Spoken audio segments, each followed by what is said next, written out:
إن الحمد لله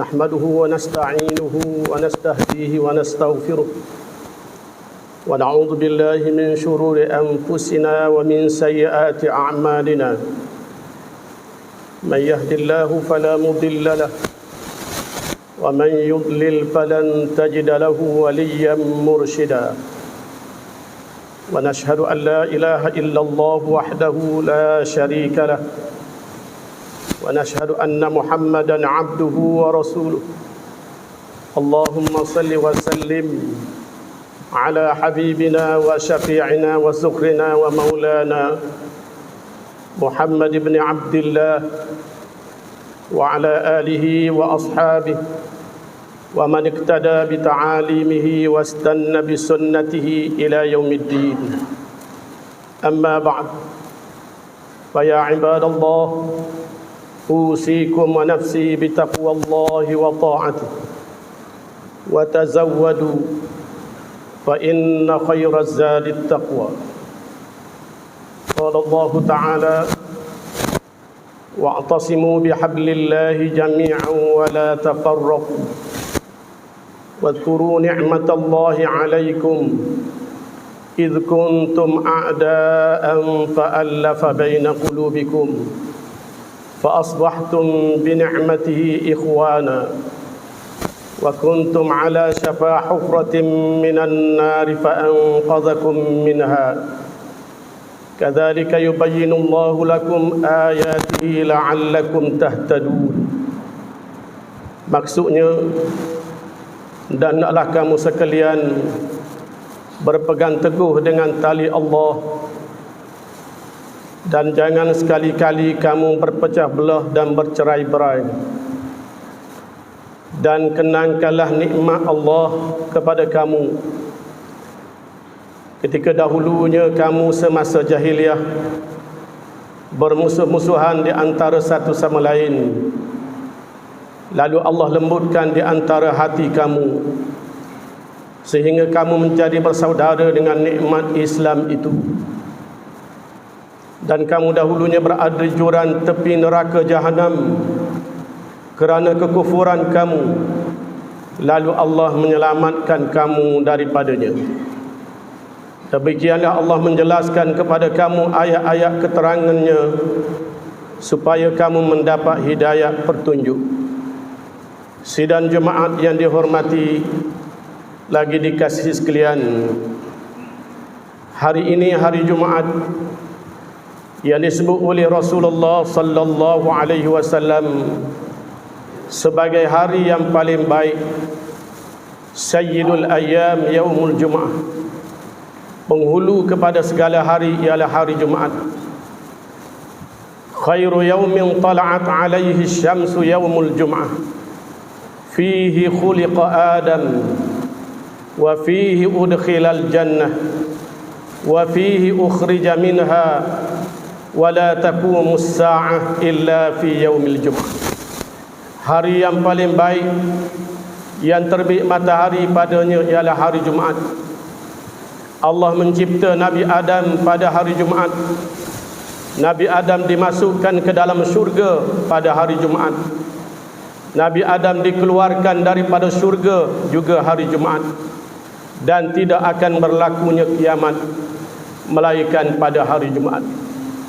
Di hari yang mulia ini, marilah kita sama-sama bertadabbur, memahami, membaca, memahami dengan teliti perintah Allah Subhanahu wa taala di dalam Al-Quran, yaitu firman Allah taala, wa'tasimu bihablillahi jami'an wa la tafarraqu.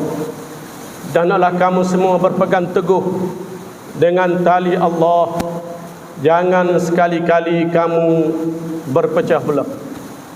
Allah memerintah di dalam ayat ini supaya kita umat Islam bersatu, berpegang teguh kepada tali Allah. Apakah yang dimaksudkan dengan tali Allah itu? Kalau kita merujuk ke dalam kitab tafsir, ada dua pandangan berkenaan dengan maksud tali Allah. Yang pertama, maksud tali Allah itu ialah ahdillah, janji Allah. Wa aufu bi ahdi ufi bi ahdikum. Kalau kamu sempurnakan janji denganku, maka aku akan sempurnakan janjiku denganmu. Abdullah bin Abbas menyebut makna ahdillah itu, makna hablillah di sini ialah ahdillah, janji Allah. Janji Allah sebagaimana disebut dalam Al-Quran, duribat alaihimudz dhillatu aynama thuqifu illa bihablim minallah wa hablim minan nas. Mereka akan ditimpa oleh kehinaan di mana sahaja mereka berada, illa bihablim minallah, kecuali mereka berpegang tali Allah. Tali Allah di sini kata Abdullah bin Abbas bi'ahdim minallah wa ahdim minan nas. Kalau mereka berpegang dengan janji Allah, janji mereka dengan manusia, baru malah mereka tidak akan ditimpa oleh kehinaan. Ayat ini menjelaskan tentang kehinaan yang ditimpakan kepada golongan Yahudi kerana mereka mengkhianati janji dengan Allah dan mengkhianati janji mereka sesama manusia. Dan ada mufassiri yang menyebut hablillah di sini ialah Al-Quran. Umat Islam wajib berpegang dengan Al-Quran. Wa'tasimu bihablillahi jami'a. Dan hendaklah kamu semua berpegang dengan tali Allah. Tali Allah itu ialah Al-Quran.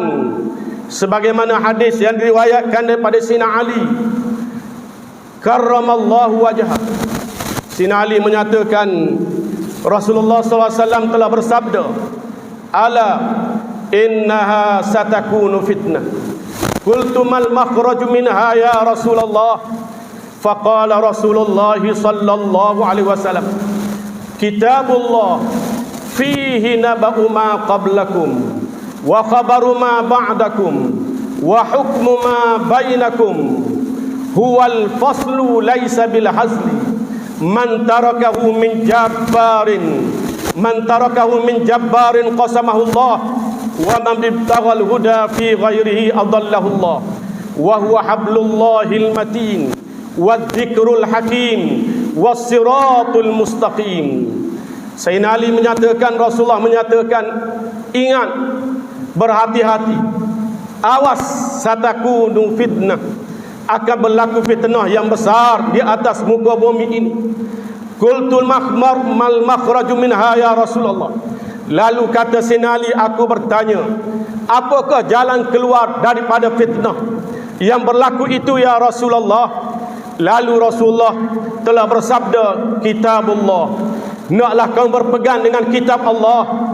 Al-Quran fihi naba'u ma qablakum, di dalamnya terdapat berita tentang orang-orang sebelum daripada kamu. Wa khabaru ma ba'dakum, tentang berita yang akan berlaku selepas daripada kamu. Wa hukmu ma bainakum, dan hukum perundangan yang berlaku di kalangan kamu. Huwal faslu laisa bil hazli. Al-Quran adalah kata pemutus, ianya bukan perkataan yang olok-olok.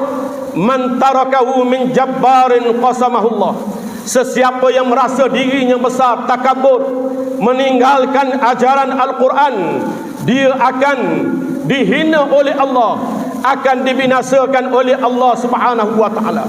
Kerana Al-Quran ini, kata Rasulullah, huwa hablullahil matin, ia merupakan tali Allah yang amat kukuh. Wadh-dhikrul hakim, peringatan Allah yang amat bijaksana. Was-siratul mustaqim, dan ia menyupakan tali jalan Allah yang amat lurus. Siapa yang mahu kepada jalan yang benar, jalan yang lurus, naklah ia membaca Al-Quran, memahami Al-Quran, menghayati dan mengamalkan kandungan Al-Quran. Rasulullah SAW telah bersabda dalam hadis yang lain, kitabullah wa huwa hablullah al-mamdud minas sama'i illa al-ard. Kitab Allah merupakan tali Allah yang bersambung daripada langit ke bumi. Kenapa? Allah memerintah supaya kita berpegang dengan Al-Quran, dan Allah menyatakan Al-Quran itu tali Allah. Kenapa Quran dianggap sebagai tali dibandingkan dengan tali? Tali digunakan untuk mengikat. Suatu yang berkecai kalau diikat dengan tali akan menjadi kemas. Kalau barang-barang kita jatuh di lautan, kalau kita ikat dengan tali, kita tarik, akan selamat. Manusia akan selamat bila manusia beramal dengan Al-Quran. Oleh kerana itu kita umat Islam bukan hanya dituntut membaca Al-Quran, tetapi kita naklah memahami Al-Quran. Kitabun anzalnahu ilaika mubarak liyadabbaru ayati wa liyatadhakkaru ulul albab. Kitab Al-Quran ini kami turunkan ia kepada kamu dan kepada umat kamu, wahai Muhammad, liyadabbaru ayati, supaya mereka memahami secara teliti kandungan ayat-ayatnya, wa liyatadhakkaru ulul albab, dan supaya orang yang sempurna akal mengambil peringatan daripadanya. Membaca Al-Quran kelebihannya terlalu besar. Bahkan Al-Quran akan memberi syafaat kepada kita pada hari kiamat kelak.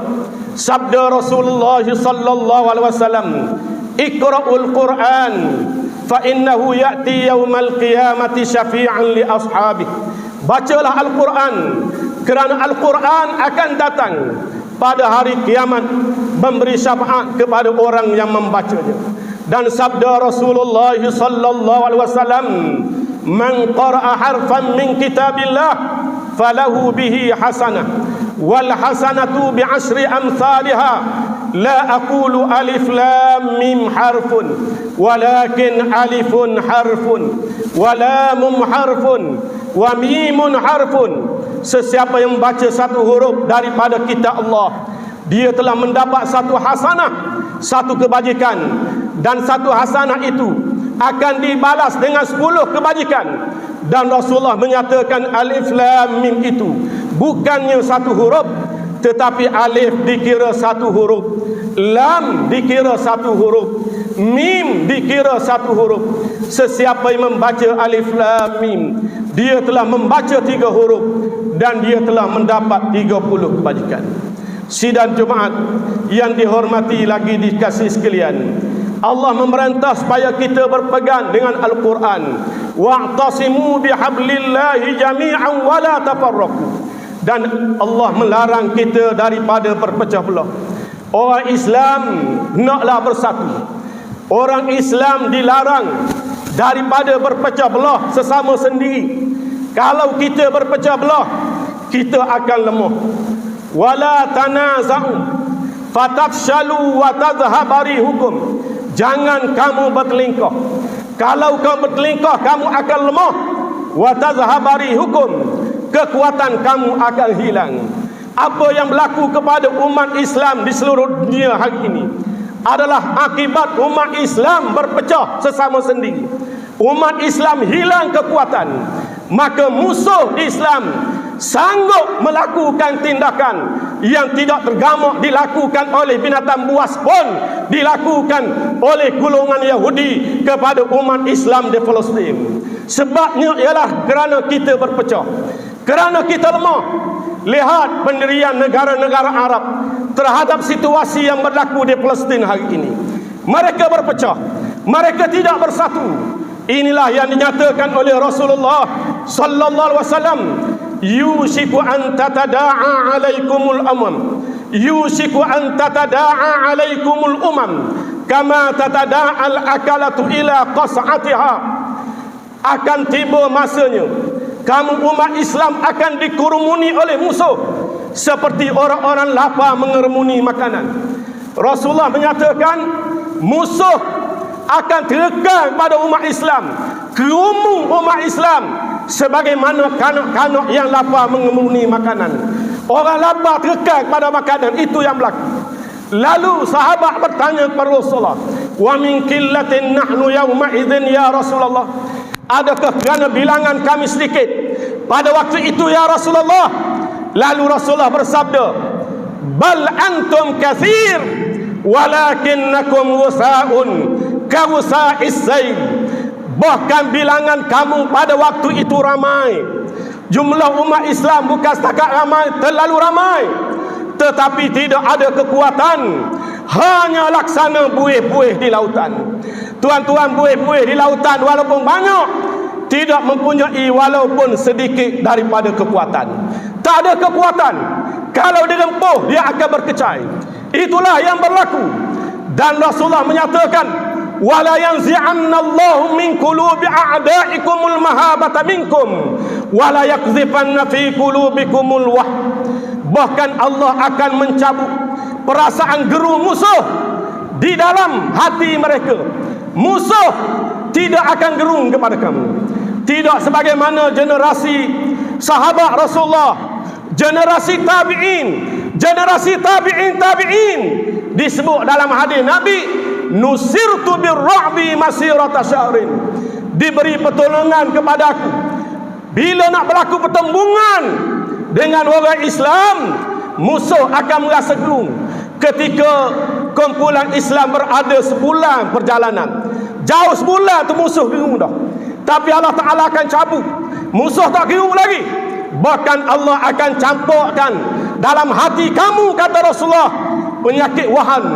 Lalu sahabat bertanya, wamal wahnu ya Rasulullah, apakah penyakit wahan itu ya Rasulullah? Lalu Rasulullah bersabda, hubbud dunya wa karahiyatul maut.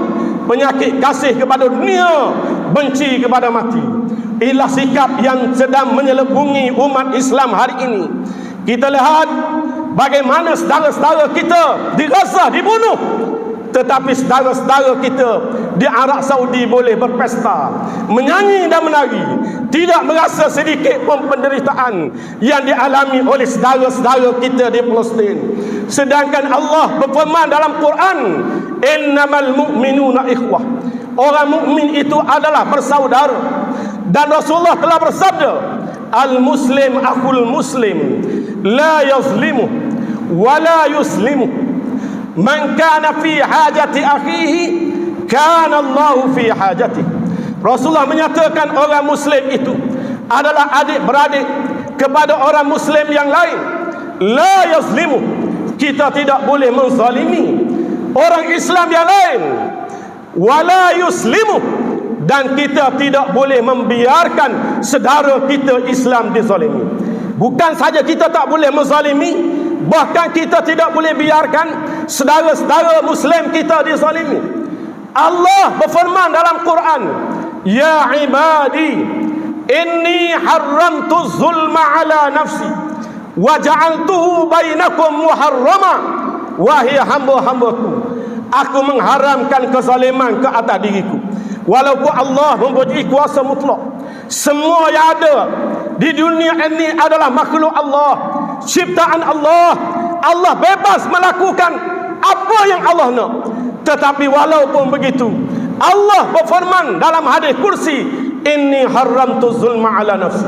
Walaupun aku maha berkuasa, tapi aku mengharamkan kezaliman atas diri aku. Aku tak buat zalim. Wa ja'altuhu bainakum muharrama, dan aku jadikan zalim itu di antara kamu hukumnya haram.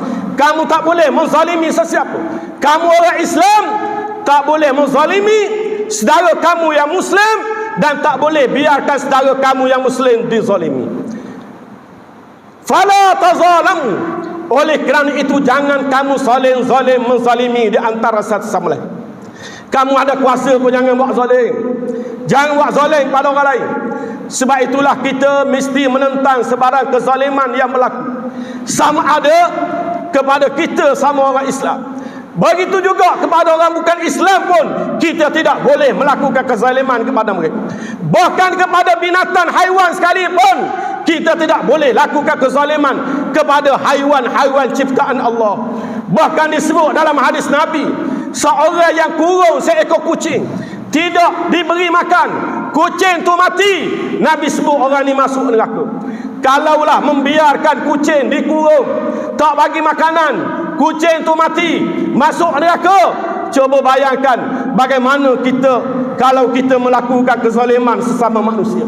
sidang Jumaat yang dihormati lagi dikasihi sekalian, Rasulullah SAW telah bersabda, masalul mu'minina fi tawaddihim wa tarahumihim wa ta'atufihim kamasalil jasadil wahid idza ishtaka min 'udwan tada'a lahu sa'irul jasadi bis-sahri wal humma.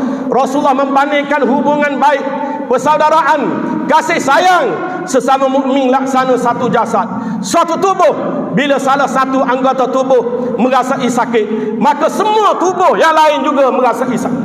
Oleh kerana itu, kita hendaklah membantu saudara-saudara kita, sama ada dengan kita memberi sumbangan, dan yakinlah sumbangan yang kita beri akan diganti oleh Allah Subhanahu wa taala. Wa ma anfaqtum min syai'in fahuwa yukhlifu wa huwa khairur raziqin. Apa saja yang kamu belanjakan ke arah jalan kebajikan, fahuwa yukhlifu, maka tetap Allah Ta'ala akan ganti. Wa huwa khairur raziqin, kerana Allah sebaik-baik memberi rezeki. Dan dalam hadis yang lain Rasulullah bersabda, ma naqasa malum min sadaqah, tidak akan berkurangan harga kita, harta kita tidak akan kurang dengan sebab sedekah. Makin kita sedekah, harta kita makin tambah. Ya bani Adam, unfik alaih, wahai anak Adam, dermalah, Allah Ta'ala akan ganti. Kita derma, Allah Ta'ala akan ganti. Allah Ta'ala akan tambah rezeki kepada kita. Inilah yang perlu kita lakukan untuk membantu saudara-saudara kita.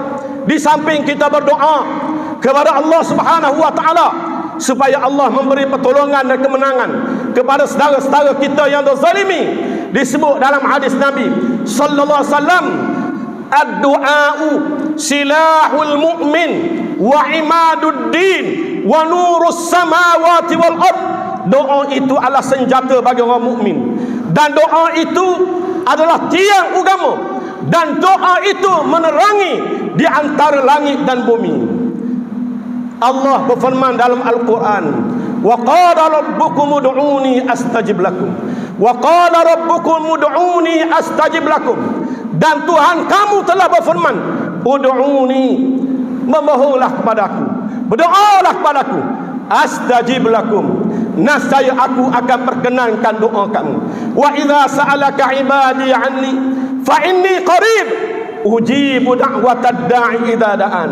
Oleh kerana itu, naklah kita sentiasa berdoa kepada Allah Subhanahu wa taala supaya Allah memberi pertolongan kepada saudara-saudara kita yang terselmi, dan kita naklah memberi bantuan kepada mereka, dan segala bantuan yang kita beri akan diberi ganjaran yang besar di sisi Allah Subhanahu wa taala, sebagaimana firman Allah taala, mathalul ladzina yunfiquna amwalahum fi sabilillah kamathali habbatin ambatat sab'a sanabila fi kulli sumbulatin mi'atu habbah.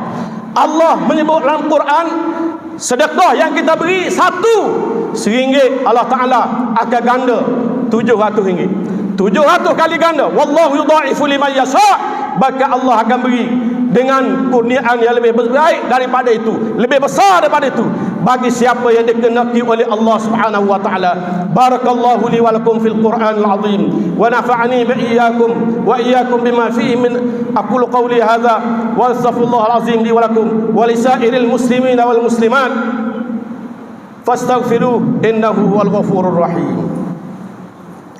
اللهم صل على سيدنا محمد وعلى آله الطيبين الطاهرين وسلم رضي الله تعالى عنهم أجمعين.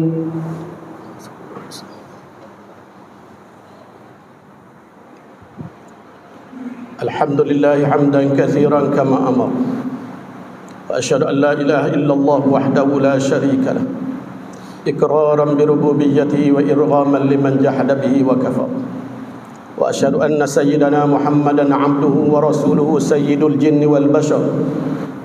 اللهم صل وسلم على سيدنا محمد وعلى آله المصابيح الغر.